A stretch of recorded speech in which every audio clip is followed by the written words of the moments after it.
because of original sin, we moved from infused knowledge to the wound of ignorance in the intellect.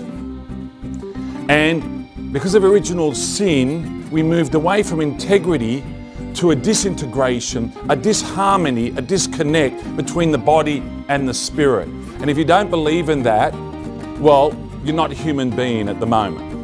Because you're a wonderful creature who doesn't suffer this tension. But we know this tension exists, not just because St. Paul talks about it in Romans 8, or Romans 7, one of those two chapters.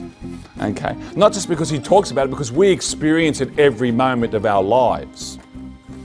Then we had two other preternatural gifts. The third one is impassibility. Freedom from pain, sickness, suffering. And then the fourth one, immortality. Freedom from death. There was no death in God's original plan for humanity. There was death for plants, of course there was, because we were meant to eat them. There was death for animals, because they don't have spiritual souls. Some fundamentalists think that the sin of Adam brought death to animals. It didn't. Animals were meant to die in God's original plan. They don't have spiritual souls. Only humans were not meant to die. And original sin, though, because we revolted against God, I don't need to go into the story in detail. You know about the story. Genesis, eating of the fruit of the tree of knowledge of good and evil. We were warned not to eat that fruit from that tree. That was God's one positive law. There was the natural law in the garden. They didn't have statute books sitting on library shelves. They had these laws. Love God with all your mind, body, heart and soul, and your neighbour as yourself. That was the natural law in the garden. The other law was a positive law, being based not on nature but on God's will. Don't eat the fruit of this tree of knowledge of good and evil, for in that day you shall die the death, a double death. A death in body and a death in spirit. Was there anything wrong with that fruit? No. It was wonderful. But God wanted to test their love. They had to appreciate and show gratitude for the gifts that God had given them. These natural gifts and these preternatural gifts. And sin was to disrupt, as we've seen already, our infused knowledge, our integrity, and when we sinned, everything became so disordered. God stripped us also of impassibility, so we will now be subject to pain, to sickness, and to suffering. And we lost immortality. We would be subject to decrepitude and to death. The other gift, I've talked about the natural, then the preternatural. The supernatural was sanctifying grace. God gave us a created participation in His own life. God walked with us, but God also lived, Father, Son, Holy Spirit, in the souls of Adam and Eve in an original justice. And with that, they had created grace, that sanctifying grace, and all the gifts that come with that. And they had the uncreated grace of God's own indwelling in their souls. If you don't believe that, then what does Christ mean in John 14:23?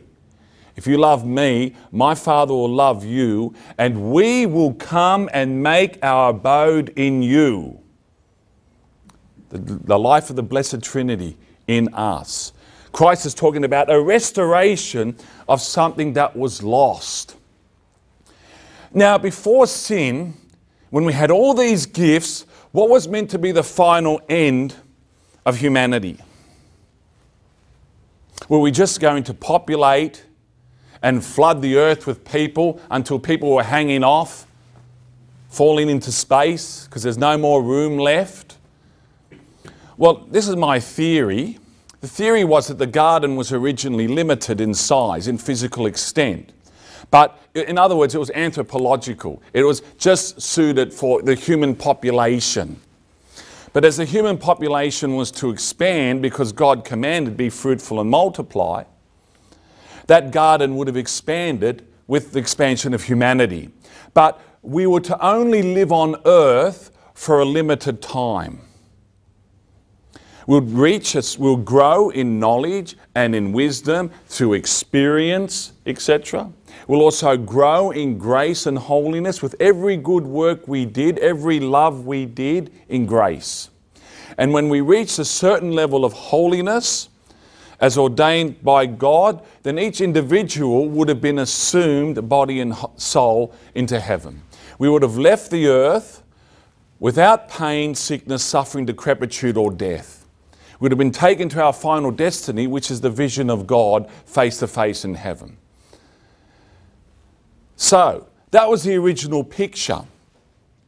We know the original sin, and because we decided that God was a liar and that we trusted in the temptation of Lucifer, and just not to digress too much, but Lucifer comes in to the picture because of Adam's failure to guard the garden.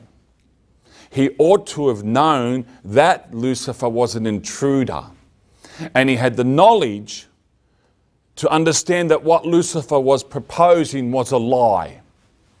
And he was strong enough to rebut that lie. But he failed because Lucifer outsmarted him. He attacked through Eve, not because Eve was the weaker as such, not for that reason, because it was Adam, not Eve, who was the head of humanity, but because Lucifer knew he had a greater chance of success if he attacked Adam, not as a first-time stranger appearing to him with this suggestion, but through a companion that he knew, Eve. And it was Lucifer's plan to subjugate humanity to his dominion. There's another talk we can give on Lucifer's big problem. Lucifer's big problem is that he wanted to remain the firstborn of all creation. He did not want to accept the incarnation of the Son of God with human nature, and that this person, this Son of God, united to human nature, would be the new head of all creation. So he craves to subjugate all creatures to his dominion. That's why he tempted Christ. Worship me. That's why he tempts us. That's why he tempted Adam and Eve, to get them out of the dominion and grace of God and to subjugate them to his dominion.